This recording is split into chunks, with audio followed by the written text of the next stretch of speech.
Meet Norman. Can't you be like other kids your age? His parents don't get him. He's probably up there fiddling with his Ouija or his orb. Hey everyone, Rascal here. And Mama, welcome to our channel, Paws On Animation. And today we're covering the Laika movie, ParaNorman. This stop-motion movie focuses on Norman, who has the gift to see ghosts and is constantly misunderstood.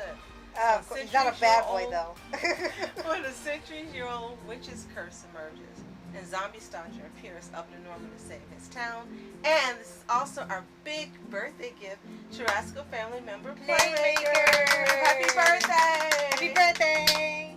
But before we start, be sure to like, subscribe, notifications on future podcasts and Water Pause videos. Absolutely. Thank you for joining us, for subscribing, sharing our videos, commenting, and so much more.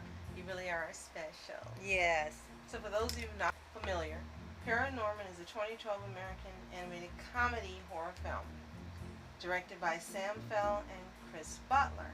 It was released in the theaters in the United States in August of 2012, and in Mexico before that on August 3rd. It has running time 92 minutes, and with a budget of $60 million, it grossed over $107 million at the box office. Wow, so definitely earned way more back than it took. Definitely. And this is one movie we've been wanting to cover for actually a while, because it's one of those movies that people grew up with in the early 2010s, and it's become synonymous with the Laika company. They've only had a few movies out because all the movies are stop motion, but it seems like the big two movies that stand out for their studio are Coraline and ParaNorman. And I'm guessing it's because they balanced out doing a comedy horror movie for kids and families. Even when they had some really dark tones, it somehow managed to stay to a point where everyone can watch it. Now what's really great about this is I've never seen either ParaNorman or Coraline. And Rascal somehow has seen ParaNorman with other family members and friends. You're right. And we were thinking of what could we do for Playmaker's birthday. And ParaNorman came to mind for Yes. me. And I said, Yes, you did it. It's all you. Let's see. And I asked him on the phone, and he texted that it's one of his favorite movies. And I said, Rascal, I think it's one of his favorite movies because Norman is just a spooky Marco. Yes. With his little red hoodie on. Yes, you saw that too. So yeah, this is all Mama's idea.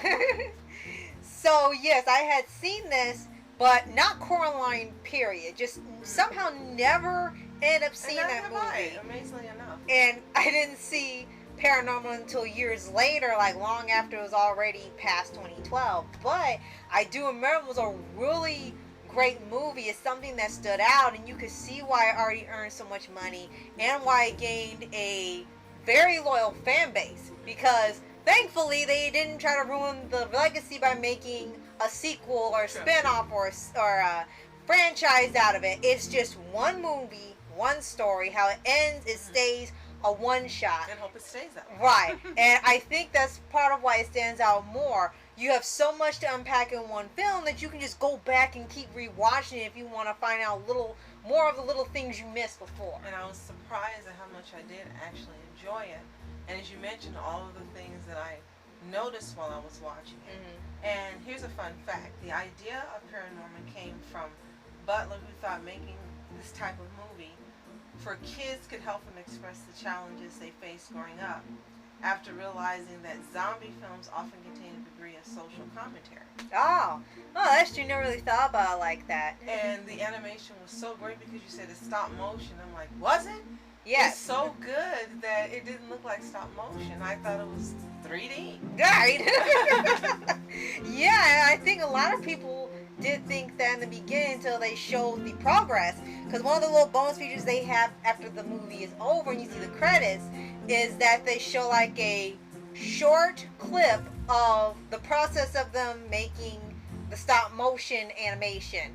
And they show them like making the figures, showing the movements and stuff, and just kind of speed running through the entire process. And then when it's done, you see it move around and be fluid as if it's already animated and not stop motion. Sure. So, Norman sees ghosts all the time. And I think the thing that stuck out to me, first of all, is that he's always talking to his grandmother, who's been deceased for a while. Right. And the family doesn't believe him. And I thought that was the oddest thing, that your child is telling you this, but you're not believing him. Right. His parents didn't believe him. His sister. Nope. No one. And I'm like, poor Norman. So immediately, he got me. Right. Immediately, it's like, oh, I feel so bad for him. And and even his grandmother, who's not here, felt bad for him. Right. That's true. And you found out why she stayed there, because according to she should have crossed over a long time ago. And you found out why she ended up staying there. Yes. And it was actually a really surprisingly wholesome moment.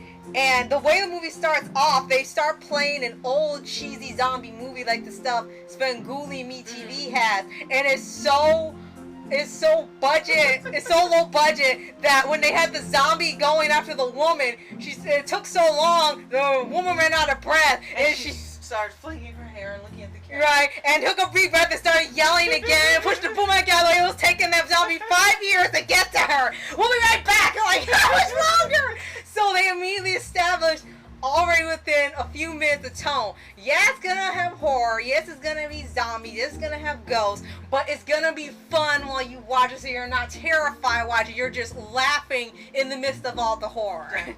And you've got your standard fare. You've got your bullies. Yeah. And all different other types of students in school. And you see this stuff that Norman goes through. Mm-hmm. And this is happening daily. And again, you feel bad for him. Right. And you immediately just want him to come out on top of this movie. You want him to win. Right. He's clearly the underdog. Right. They made it abundantly clear. Right. And then you see some of the bullies. And you're like, okay. And then This you one? meet This one? his parents, and you meet his sister. So the sister looks like a younger version of the mom. But the sister is kind of an airhead. And Yeah. she sort of bullies him on Sort some of, level, yeah. like the other kids do. Right. And then he's friends with the kid that looks like Toby from Troll Hunters. Right. And then something happens, you can remind me. I think he disappears and the brother shows up and he looks like Johnny Bravo. Yes. Oh, so and funny. she falls for him, and it's hilarious. Right. Yes, you're right. Norman disappears after the old man who's voiced by John Goodman told him he has to read the book before dusk to keep the curse at bay. Right. And the sister couldn't find him, so he went over to the friend's house, and that's who she sees when she first opens the door. And I thought it was hilarious because, yeah, if you keep watching and she keeps like hanging on to him and flirting with him and like he's not doing anything, you get your answer why near the end, and it kind of shocked everybody. So you have all these things that happen, and this movie reminds me a lot of Shaun of the Dead in terms of all the different things and actions. Just the craziest things occur during this movie, and as you said, there's fun mixed in with scary things, with a little bit of horror, and of course during the movie the townspeople begin to see that Norman's telling the truth. The biggest telltale sign were the zombies themselves. Yes, because the bully stops Norman from reading the story because he doesn't understand why was it a fairy tale. And the kid stops him. That's when the zombies come out, and that's actually one of the funnier bits. First you're scared of the zombies, but then they get to the center of the town and they see these billboards of women wearing makeup and these X-rated stores and all this slightly revealing clothing and everything in movies. And the zombies are terrified of more of the town than they are of them. And like, ah! Like this a modern audience. And you see it, you end up seeing why they act like this, and they're terrified of the Malden world as it goes on, especially when they start revealing what really happened with the witch's curse. And the biggest plot twist we can tell you without ruining the movie is the zombies ended up not being bad guys during this time. Right. But in the prior time they were. And now they're trying to prevent bad things from happening to the people that are living now. So that was a pretty big plot twist. Yeah, I agree. So you have a lot of things happen, not to ruin it, and then you get toward the end, and finally Norman's parents and sister believe him. It's like you took off the entire town had practically be destroyed and come to an end before you believe what your son and brother are telling you. Right, exactly. And and then there's definitely one thing on top that I gotta mention is that the way they do the humor in here is really unique. And one thing I love from Laika is that sometimes they'll do little pokes at tropes or sayings and exaggerations, but you kind of have to figure it out as you're watching. Like when the old man dies, he usually keeps the curse at bay and tells him it's his turn. He has to tell him he has to go get the book from him because he died before he could even get out the door because he was panicking. And then Norman comes in, he goes in there and finds the book, and he's still holding on to it, and he's trying to get it out, and it's like he's like a vice on it, and then you get like in 5 seconds what the joke is with him just trying to get the book. It was as brilliant as the one in the second Chicken Run movie. Chicken Run, yes. Yes. Chicken Crossing Road was as brilliant as that. You're right. And he's like, he's like, he's trying to get it out. He's trying to get it out. It's like, he's literally trying to pull it out of his cold, dead hands. So as a result of all these things, you end up finding out who's haunting the town, who's causing all the chaos, and why. And you get to find out that Norman is also sensitive to other people's plights and feelings, as well as wanting people to understand him and how he felt. Yeah, I think that's when it got the darkest of the film. Definitely. They had a mix of comedy and horror and some spooky moments and a lot of comedy, but the climax is probably the darkest. And like you said, the reveal and him confronting who's supposedly the witch, that's when it got its darkest, because you're kind of surprised they went that far. And I think that's part of why the movie's so memorable. Really no other movie tried to do that in, well, it's supposed to be a kid or a family movie. You expect that in an R-rated movie or something like Spawn where they go that dark, but supposed to be a family movie has this dark of a twist, was something unique, but they didn't get graphic or anything. It was just you already knowing the outcome and what happened to this person was what got you the most, was scary. True. So there is a happy ending, like Monster House, which reminds me of as well. Yeah.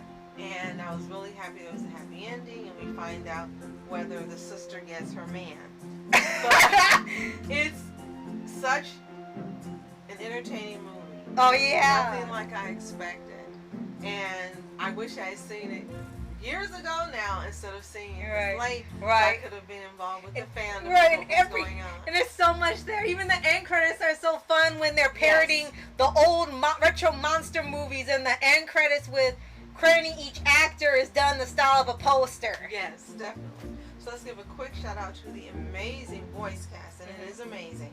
Have Cody Smith McPhee as Norman Babcock, an 11-year-old, and he's actually a kid. Yes. You informed me, so that was pretty neat. Tucker Abrizi as Neil Down, Norman's 12-year-old friend, who reminds me of Toby. Yes. From Troll Hunters for sure. So now let's get with the stars. You have Anna Kendrick as Courtney, his sister. Oh my gosh. Affleck as Mitch Down. Christopher Mintz-Plasse as Alvin, a 15-year-old bully. And he sounds like a 15-year-old bully, which is phenomenal. Right. Leslie Mann is Sandra Babcock. A few people that took his Bledsoe, which was a surprise. As Sheriff Hooper, and she played on The Cosby Show. Yes, that was a shout. Alex Bornstein, he looked like a man, as Mrs. Margot Hensher, and they play on that joke every time they put her in. Right. John Goodman, as you mentioned, as Pendergast, and that's a play on role. Yes. The Ghost.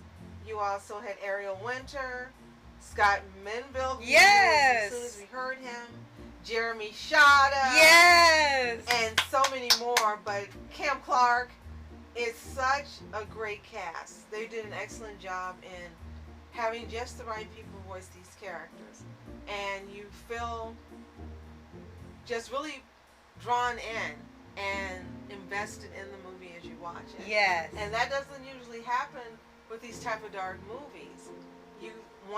There's another movie, there's another movie that's like that,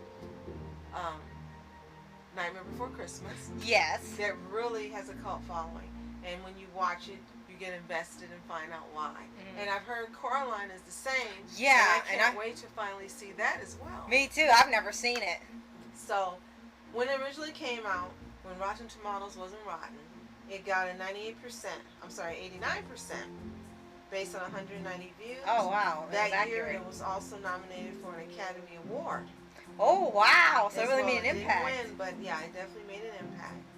And a lot of people said it was entertaining, and the stop motion, they wish had more activity. Mm-hmm. But again, to me, the animation was fantastic, and it didn't even look like stop motion. That's how Right. good it was. It So was I'm about going to as- disagree with that. Right. It's just about as good to me like the box troll style animation. It just got really creative with the designs and the movements. I think the take from the movie theater is pretty good, considering that it actually was going up against The Dark Knight Rises, and it Right. came in second place. So it did pretty well for being up against The Dark Knight Rises, The Expendables 2, and Bourne Legacy. At the Right. same time. It held its own, which lets you know that it's a really good movie to watch if you haven't seen it. Right. And the last thing we want to point out is when this came out, the big news that there was a gay character in the movie. We don't want to spoil for you whom it is. Right. But the film drew a lot of attention for the revelation in the final scenes. And you'll find out when you watch it. Right. It got a lot of praise for doing that. And it was noted in 2013 that ParaNorman was the first ever PG-rated movie nominated by GLAAD. Really? But it lost to The Perks of Being a Wallflower. Huh. Okay. That's and a it new also fact. got nominated for quite a few awards, the Academy Awards, the Way Alliance of more than we Women thought. Journalists, the Annie Awards, Wow. BAFTA, so many. And it actually won quite a few. It would take a very long time to tell you the nominations and the wins, but this movie had at least 10 wins, 12 wins Wow. during that year, so it's a fantastic film. So if you've seen ParaNorman, Playmaker, Yes. let us know in the comments below. Did you see it when it originally came out, or did you see it later like we did? We really like to know your comments and your thoughts on it. If you haven't seen it, we actually got to see it on demand. Yes, for It is free. streaming on. It was on Pluto TV, Yes. I believe. Go to Pluto, see it for free. Come back, tell us what you think.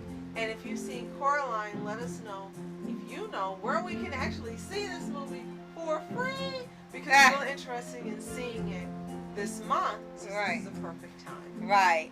And if you haven't already, subscribe for updates, weekly for your favorite anime series, anime shows, and all things animation. Yes, and thank you so much again for subscribing to us and joining us during Spooktober. We're having so much fun sharing all these videos and TV show episodes and things with you. And remember, as always, You are special. And Playmaker, have Have a happy birthday. Thank you so much for watching Rascal Entertainment. And Mom Entertainment. Have a fantastic day. Peace. And reporters sitting flashing lights, trying to walk around, man, who the hell are you? What you wanna do? Well, man, it's on you. Man, it's on you. Met her in my dreams, she was my queen. A castle in the mountaintops, rivers and streams. Plucking sunlight from the sky in my pocket, give it to you later on in the